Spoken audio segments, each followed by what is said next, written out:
Faisal, as therapists, so much of the work we do is essentially directing people toward, fulfilling their unmet needs and their wants. I always think of our wanting to as something outside of our comfort zone.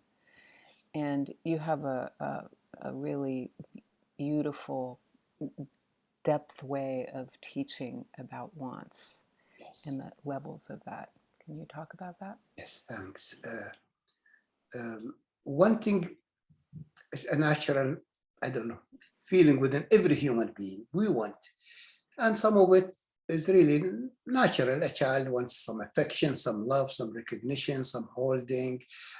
We are looking for so many wants as we grow up.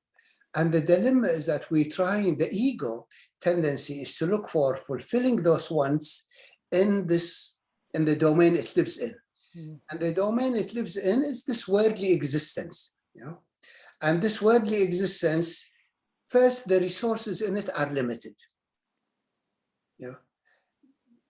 It's rich, but how much can the body take? Mm-hmm. How much can, really, how much food can you eat? You might feel starving and hungry, but you cannot take more than one meal. And so there is limitation when the ego seeks, for example, things from this world to fulfill wants and need that cannot be fulfilled from this world. We want love, for example. Everybody longing for love and to be loved. But we say in the Middle East, you're asking the barefoot for a pair of sandals. They're already barefoot. Everybody is in the same need, Then what happens in relationship, comes accusations, you don't love me, you don't see me, you don't, yeah, they don't, they really don't, they're not capable because they also want that, And I find out when we really acknowledge our wants, not spiritually transcend them and abolish them, that those wants are guidelines to where the fulfillment can come from. The ego wants, the only thing that's off about the ego is not it wants, but it's looking for it in the wrong place. Like Mullah Nasruddin and the key to his house, that story, he was looking for the key to his house. He lost it under the street lamp, and his neighbor came to him and said, Mullah is a character in the Middle East that carries wisdom through humor, carries enlightenment through jokes. So his neighbor said to him, Mullah, what are you doing under the street lamp? He said, I'm looking for my key to the house. I lost it. He said, where did you lose it? He said, across the street. He said, why don't you go look for it there? He said, it's dark. It's dark. So the ego, when it looks inside, the first encounter is a sense of emptiness, hollowness, or chaotic mental activities, emotional activities. The ego doesn't know how to navigate that realm. So it says, okay, let me look for it outside. If somebody love me, I find it. But there is minimum fulfillment from the outside. We need certain things, food, shelter, companion, all of those things. But we have hundreds or maybe thousands, millions of wants. And if we take every want and see what's it about, and we trace it, we will find the fulfillment existing in the domain of our being, in the domain of our essence, in the domain of our higher self, our soul, this point of light, this being of light. Her being or his being is the essential domain of the point of light. Every want we want, we find its source inside. I want love, I find love, golden essence maybe inside. I want another kind of love, I find pink essence inside. I want clarity, I want knowledge. I can't find some of it outside, but the source of it is this. So in the essential domain, it meets all of the ego wants. So when the ego begin to awaken, or when the person begin to awaken and direct their ego to find the source within, first you turn inside and there is either mental activities or emotional disturbance. You go through that, you release that, then there is a hole. Like I was looking for some love, and I feel like more deprivation here. Then you stay with the emptiness of no love, the place of no love. Then as you relax into it, love begin to fill in this hole from within. So in the essential domain, it meets all of our wants. There isn't one single want that we have that didn't come from an original place of richness that we had. I only want because at one time I felt it and I lost it, now I want it. Otherwise, why should I want? There is no reason for wanting if I didn't feel at one time I had it. Whether love, whether health, whether intelligence, all of those things I had, and now I am looking for them, I'm wanting them, you know, but I'm looking for it in the wrong place. A child looks at the outside, mother, father. No child can sit and meditate. Let me say, go inside and find the richness. So our wantings can be fulfilled mostly, you know, by reaching the infinite richness and sourcefulness within us, infinite essential states that give love and joy and intelligence, and source, a being that even if you can't find it, you can resource from it. You can invoke a prayer, you can invoke a mantra, you can do an exercise, and the quality regenerate. It comes.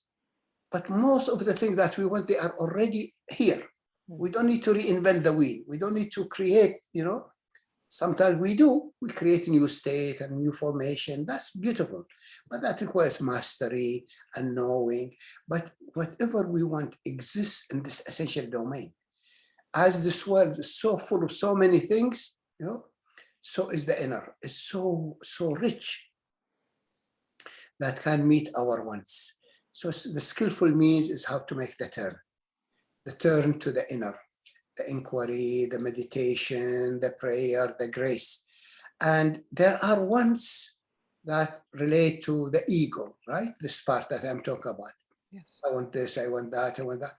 And when the ego begin to, or the person begin to see that the ego is always going to the wrong department, brings it back, and the ego learn to say, okay, let me look within. You know, and it's of course quite a journey, and it's not easy in the beginning, but by time my cup runs over. The being floods you with whatever you wish. You know, it becomes like the genie. Your wish is my command. You know, you wish it and it produces and give it. So then that's one thing. Yeah, the ego find some of the things it wants from there. Another one thing is that the soul itself wants. You know, the soul itself has certain wants. Some of those wants in this world, you know, want to get support, acknowledgement, recognition, guidance to walk its walk. Each one of us came to this existence with a sole purpose. We want to participate in this party. We want to participate in this creation, you know. And some of us came to be, for example, musician. Some of us came to be artists. Some of us came to be, you name it, you know. And if that was recognized, and if the soul was guided and encouraged, you see how those beautiful souls who receive that, when they become of them, they become really magnificent, you know. You see some of those Rinpoches or high beings that were recognized from day one and put on the throne, you know.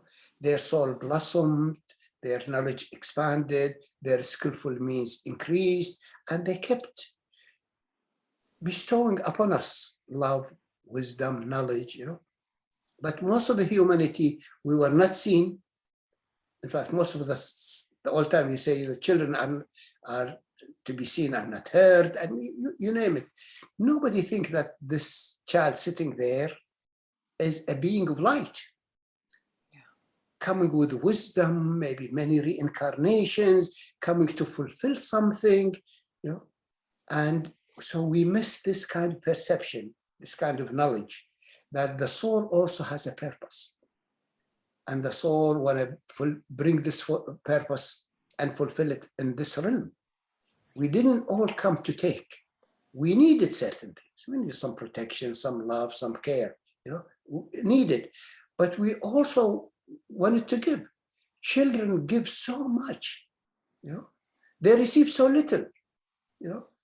But in terms of love, in terms of joy, in terms of, they hug mother 1,000 times a day, you know, and mother, oh, leave me alone, I'm busy.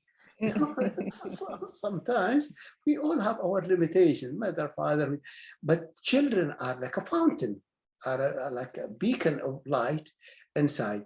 And if that is allowed, then the soul blossoms to fulfill its destiny. And the soul also needs guidance on how to mature, how to evolve, how to be cultivate skillful means to navigate the inner and the outer, to also resource from being, you know. So we don't disconnect from the Great Spirit, from the holy purpose of the creation. It's not done just for our whatever whimsical things. It also have a holy purpose: life, perpetuation of life, glory, kingdom, the millions of life forms of life around us, insects, animals, trees, they all to be honored, they all to, so the soul need also maturation that way, need connection to how to resource wisdom, knowledge, love from source, from other higher beings that can also guide us and teach us. So there is wanting on the soul level.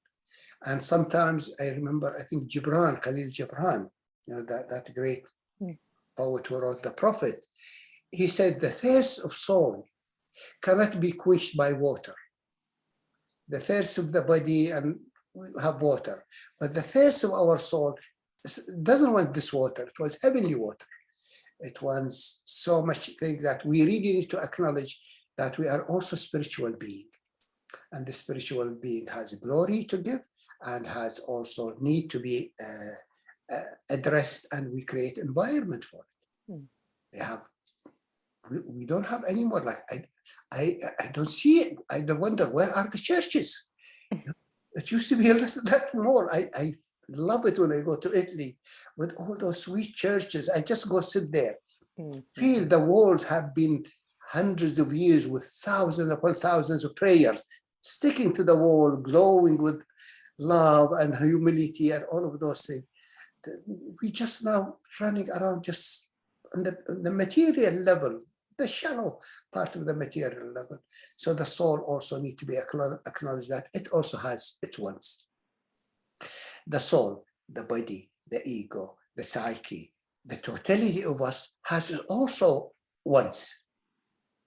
The body wants not just what the soul also wants, it also wants more. So there are qualities in being that are more than just you getting your soul, and more than just you getting the pure being and being into being.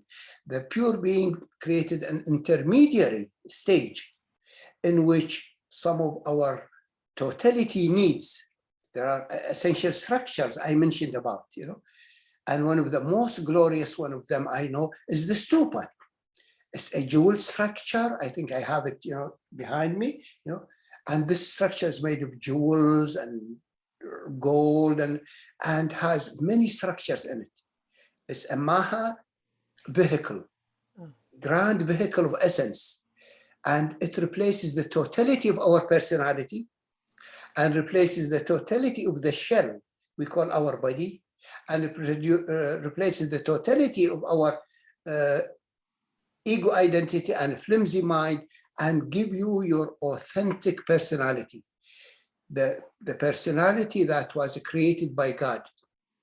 This is a vehicle that enables your spirit to navigate in this world, to infuse your body with energy, with love, with intelligence, with right orientation, because this vehicle is made of many vehicles.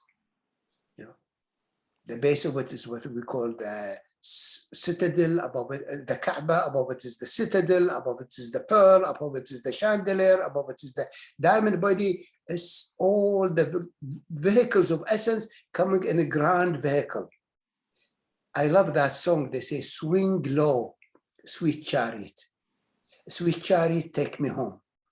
And people think, yeah, at the moment of death, the sweet chariot come and takes me home. May I die every second, and the sweet chariot take me home. You know, take me to being, take me to bliss, take me to where my spirit comes from, but in this world. One of the book's titles I ran into says, Jesus in heaven on earth.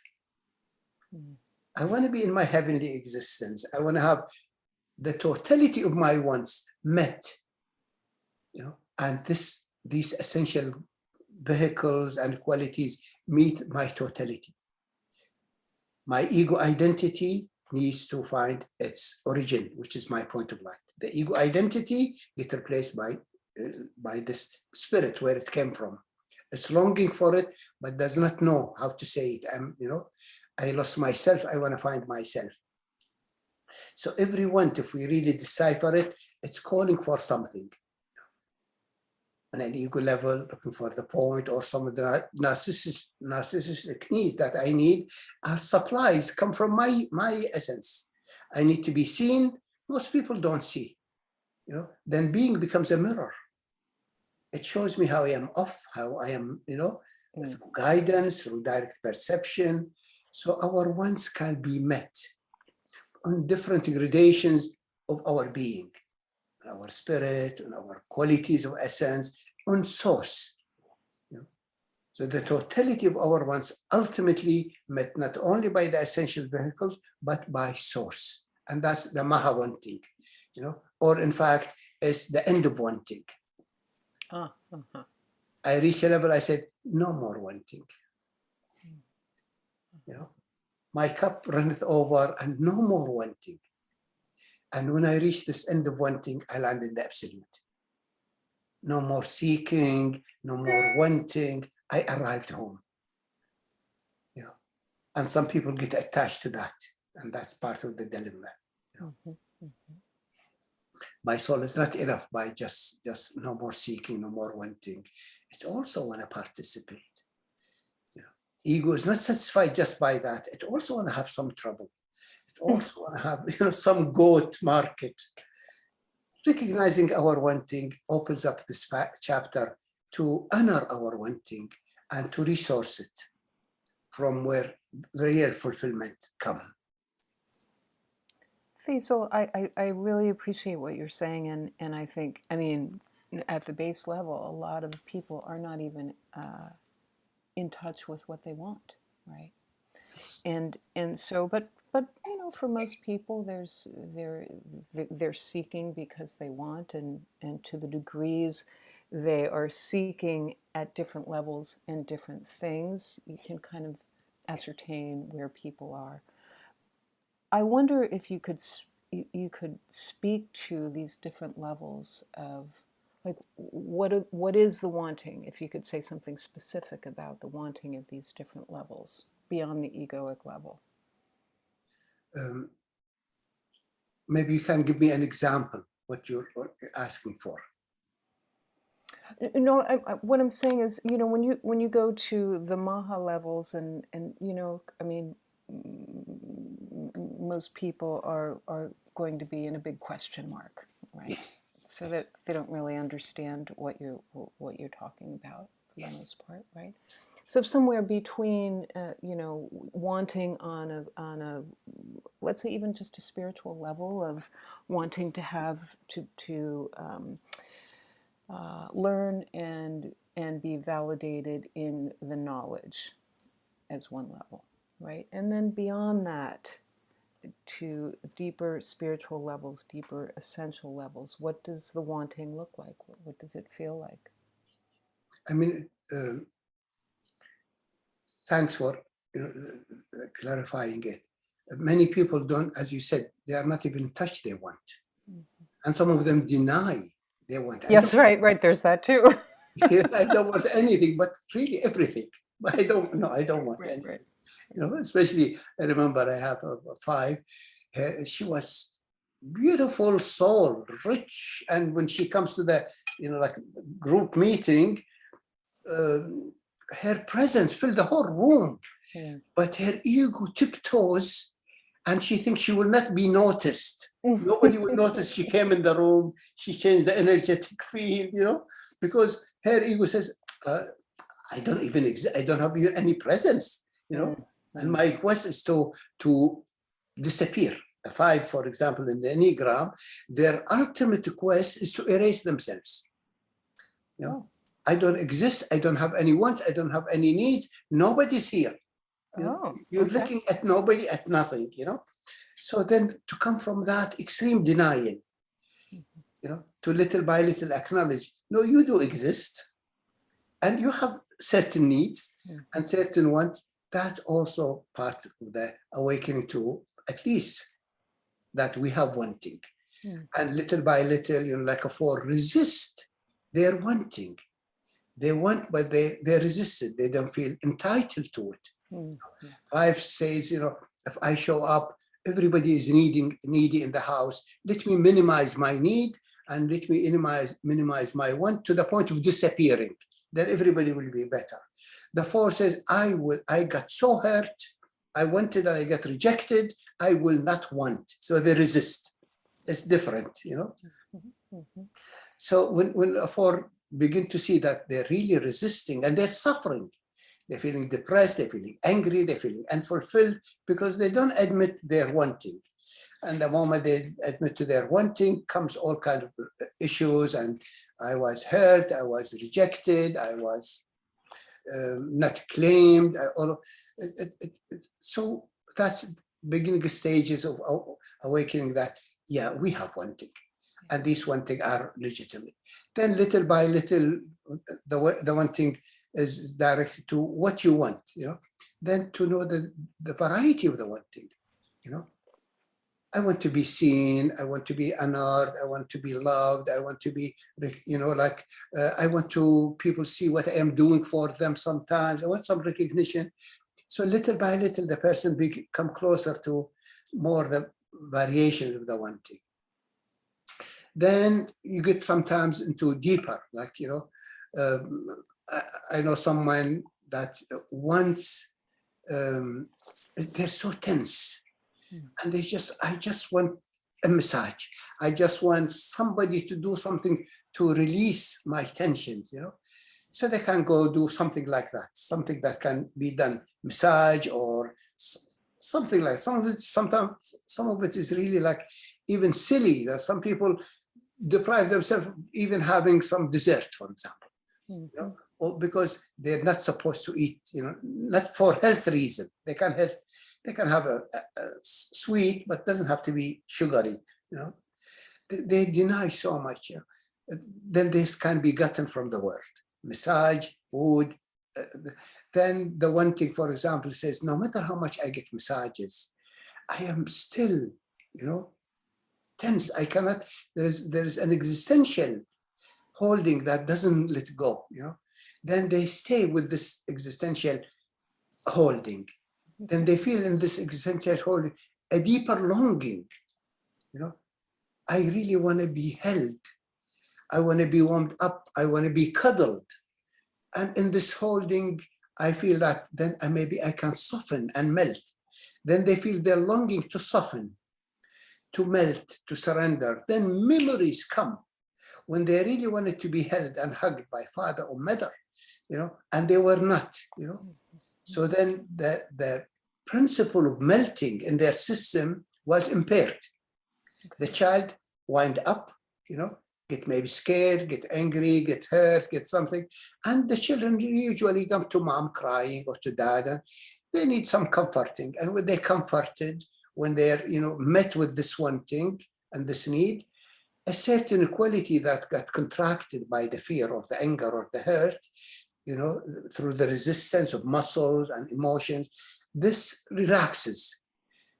When this muscle tension, emotions relaxes, a quality that melt the body begin to flow in the system. Okay. Certain quality of warmth, of softness. You see them, you hold them, they cry, they do. Then sometimes they even take a nap. They melt like butter. Then you move from just emotional holding, physical holding, to an essential quality that they are denying, that they want this softness, sweetness. They want to be held. Underneath it is this they're longing for that sweetness that they are missing, and that this quality is not coming from mother. Sometimes it does, sometimes comes from father, but usually the mother and the father are the agent that's facilitated. Sometimes they give it, and sometimes they facilitate it. Even if the mother is not in that soft, sweet state, but she holds the child melts, you know. This melting quality, the child, the person that begins to recognize, this doesn't belong to the world. It's not to mother, it's not to a lover, it's not to food, it is something from within. Then they begin to awaken to the essential domain. That there is a quality within our being. It's the root of the melting of our tensions, that our tension can melt when this quality is there. Okay. And in the beginning, it might need facilitating. I might need my lover to hug me, I melt, you know. And then by the time I feel I cannot depend on my lover because sometimes she also needs it or he also needs it, you know. Then the person begin to do their homework, their spiritual work, allowing their want, allowing their need.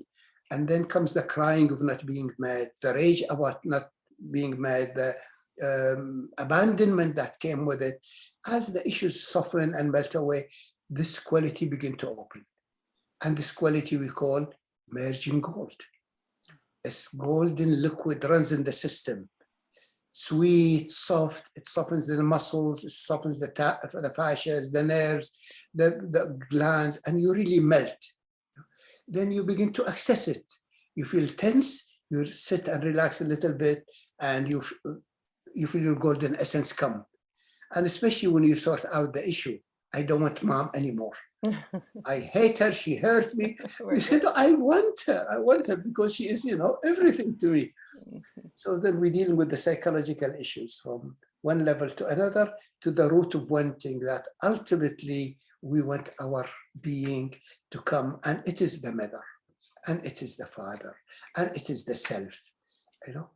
It is so much that we really want and need. Okay, so thank you for that. And just for clarity, Yes. so we start with an egoic need, right? Yes. And that's actually just a fundamentally physical need for affection in this example. No, even before that, we start with bringing consciousness that they might have. If I tell a 5 you want, say, what are you talking about? I don't want anything. Right. Okay.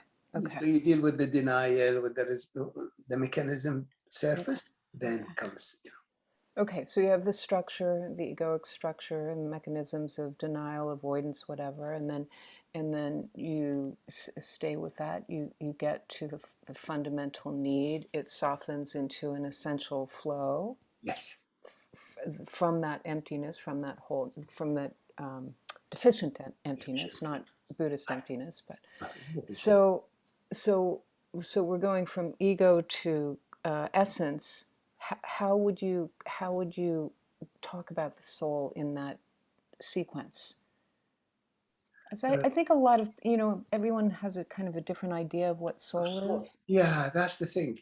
You know, when we did the point of light, I talked about different definition. Mm-hmm. Some people call the point of light a soul.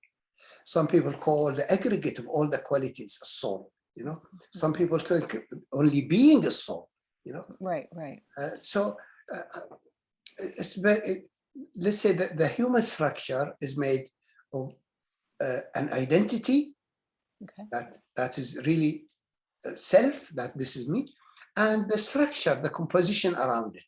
You know, you see it in the ego is a good replica to see. The ego, there is ego identity. You know, I am a Kuwaiti, I am American, I like this, I do that, I everywhere. You know, it's an ego identity. There is a sense of identity. We are created with an identity. So the presence of an ego identity, narcissism, is the source of returning. Okay. Without this I will never think of there is an I. I don't know what I'll be, you know, but it's an integral part of creation. So there is a sense of identity, self. But this identity, if we look at the ego structure, it has certain belief system, it has a collective of emotions, it has a physical structure relating to it. The body of a 9 on the Enneagram differ from the body of a 6 on the Enneagram, differ from the body. There is also formation of structure, and that nowadays they have skillful knowledge how to deal with somebody who's caught in the muscular structure, and somebody who's caught in the nervous system, and somebody caught in the glandular system, the fascia, tissues. So there is knowledges now that's really beautiful, sophisticated, that deal with the personality on the physical level. And there are knowledges now that deal with the personality on the psychological level, and the mental, emotional, energetic level. So there is a composition that surrounds the ego. This composition is the personality. We call it the personality. Some of it's conscious, some of it's unconscious, some of it mother, some of it father, some of it, it's combination of so many things, belief system, super ego, you name it. That identity in this structure that we call ego identity get replaced, get transformed through skillful means, skillful knowledge, mirroring, and all of that into back to its origin. Its origin, it originated from an authentic self, an individuated higher self. You want to call it soul? Fine. They say the soul reincarnate, goes from one incarnation to another. Some you want to call it higher, individuated higher self? Yes. We call it the point of light. And I even like to change even the point of light to the person of light. It's not a point of light, it's a person of light. Complete person, of light, has a sense of self, has a sense of purpose, has a sense of orientation, has a sense of certain propensity. The Dalai Lama gravitated toward compassion, Christ gravitated toward love, Karmapa gravitated toward majesty. Different soul conveys different attributes. Okay. Question. So how would you articulate the difference between the life force that animates our consciousness, whoever we are, and different from the personality and the cultural and the structural and all of that stuff? Okay, let me get to just this second part is that as the personality, and it's made of composition, mother, father, whatever. Right. Let's say mother represents sweetness and softness. Let's say love. Father represents support and protection and guidance. This composition, whether they are the personality healthy, then you have healthy personality, healthy structure, or distorted, You can take the distortion or the healthy to see that they lead to something authentic, a personality that's authentic. Healthy ego self. Healthy? Healthy ego self. No, it's not ego self. The ego self becomes that person of light. But the structure becomes something else, becomes the essential state, the aggregates of the essential state, replacing the different part. Mother get maybe replaced by the chandelier. Father get replaced by the stupa. They are knowledge about it, what replaces what. Very beautiful map about how the essential dome, the personality can be transformed. Every bit of it goes to this. And an essential teacher knows that when the student dealing with this part of their personality, it is about this quality, And as they undo as much of the personality structure, they integrate as much of their essential structure. So there is personality, there is ego structure, and there is an essential self, not an ego self, an essential structure. What's the difference? Ego personality, structures, all this, they have one thing in common: lack of aliveness. Oh. Lack of vibrancy, lack of excitation, lack of fullness. Every essential state is alive.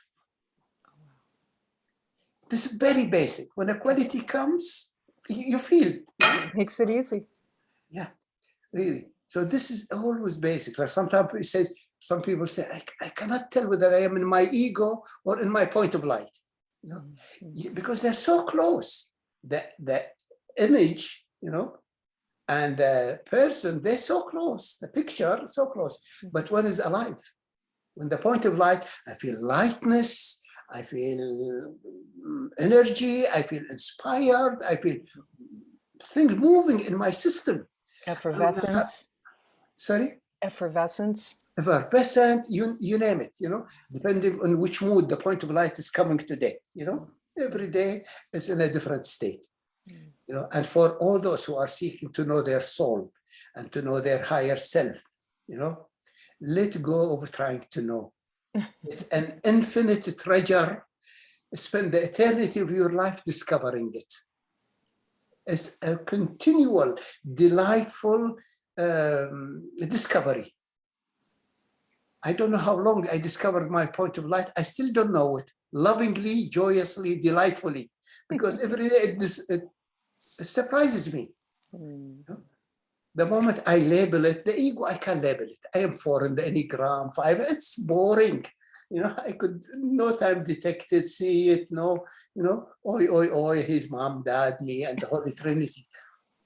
But my point of light, one day I'm this majestic, ancient being, pre-time and space, you know, and one day I am this joyous little child running around. And like now, I feel this delightful person, want to share all the glory and all the richness. And so I gave up trying to know it and frame it, because it's a living presence, you know. And also my body, in the personality level, the body is rigid. You know, you hear it. I headache, therefore I am. I heartache, therefore I am. You know, I'm blocked up pelvis, therefore I am. Each fixation, they know their self by their tensions, you know. Like when they lose their tensions, they miss themselves, you know, to the degree like somebody who is so used to headache, you know, and they work on their headache and they lose the headache, they feel they're missing something. Like, where is my head?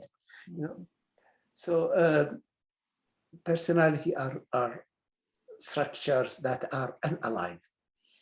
Their tensions, their lack of energy. In fact, even worse, you know, some of those are negative states of essence. Some of them like dull, like lead, thick. Some of it is like toxic, like tar. Some of it is like acidity, like negative merging. Some of it like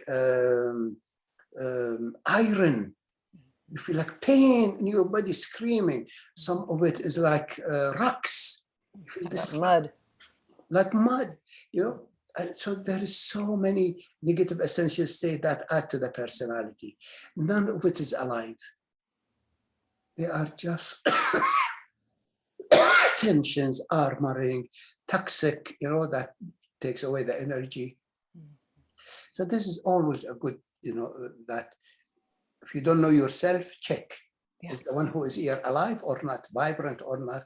You know, very helpful understanding. Yeah, very basic, very, very basic to cultivate the sense of differentiation between them. Excellent. Thank you.